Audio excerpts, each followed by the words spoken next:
Today I'm doing my very own review of my very own 1982 Datsun 280ZX non-turbo.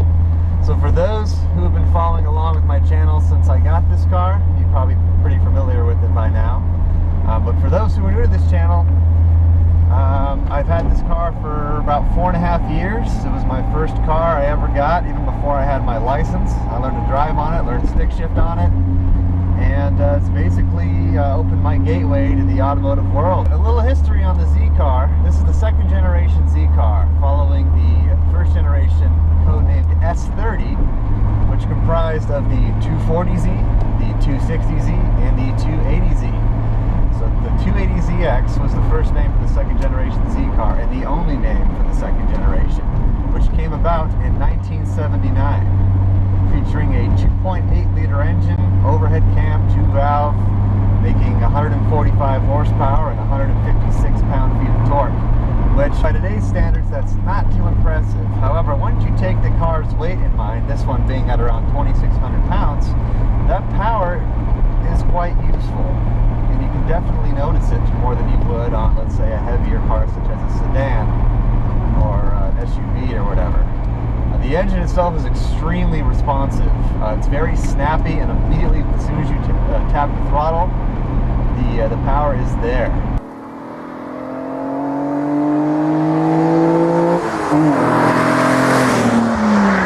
It's a relatively simple design.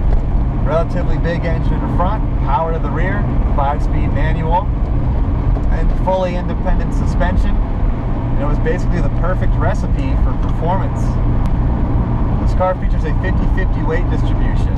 Well, to be more precise, 50.4 in the front, 49.6 in the rear, but we'll call it 50-50 like every automobile catalog did for this car at the time. So it is extremely well balanced. And due to that, it has extremely good feedback when going into turns, braking, and just cornering and handling in general.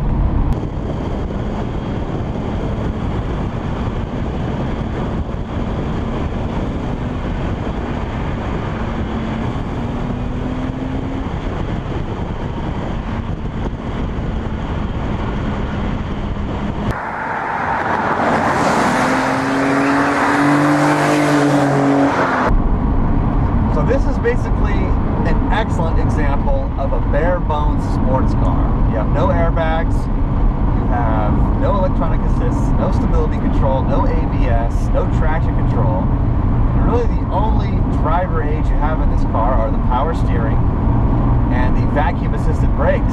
Other than that, the car is bare bones. So you have complete driver control. You are the traction control, you are the stability control, and you are the anti-lock brakes. The car is not going to do anything for you. So the transmission. This is a 5-speed close ratio. At times the gears can be a little notchy, but the transmission, the linkage is very direct. You find the right gear every single time. And the throws are relatively short for being such an old car. Comparable to, I'd say, an E46 BMW. Maybe even a little sharper. As a matter of fact, there's very little play in the shifter. The clutch is also extremely light. It's hydraulic, so it has a very, very fluid motion. And it has a spring pivot assist. So when you have the clutch to the floor, a spring is pulling like a torque arm towards the floor. So in traffic, you have some relief. So this is a straight 6 engine, which straight 6s have always been known for their extremely torquey power bands. It is extremely drivable in traffic. I rarely have to give it any gas to get it to roll from the stop in traffic. It has so much low-end torque and power. This does not struggle whatsoever. Hill starts are also easy as pie. I bought the car with 60,000 miles and it currently has about 89,000. Being that the car is 34 years old, it still feels extremely solid. I don't get a lot of squeaks, rattles, no strange sounds from the engine. The steering is very tight, very direct. Power steering works perfectly. It's not over boosted, nor is it too stiff.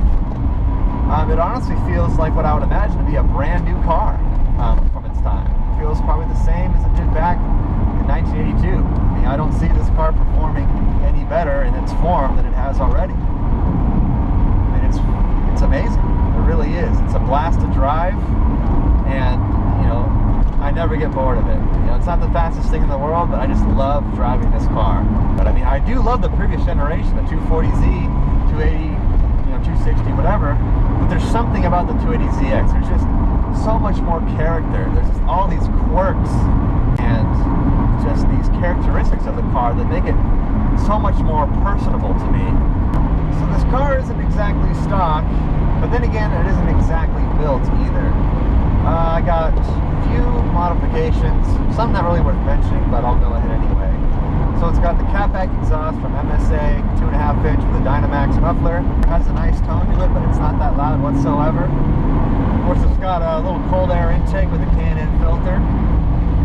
And really the modifications that are worth mentioning are the ported intake manifold and the center force stage 1 clutch, which is an excellent clutch.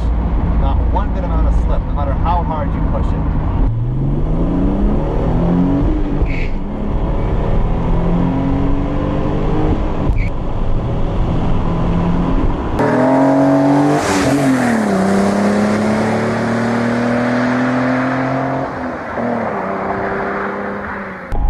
Overall, this is just an excellent example of a true sports car. There's just nothing like the feeling of blasting through canyon roads in a classic Datsun Z car. And honestly, I think I'll take my love for these things to the death.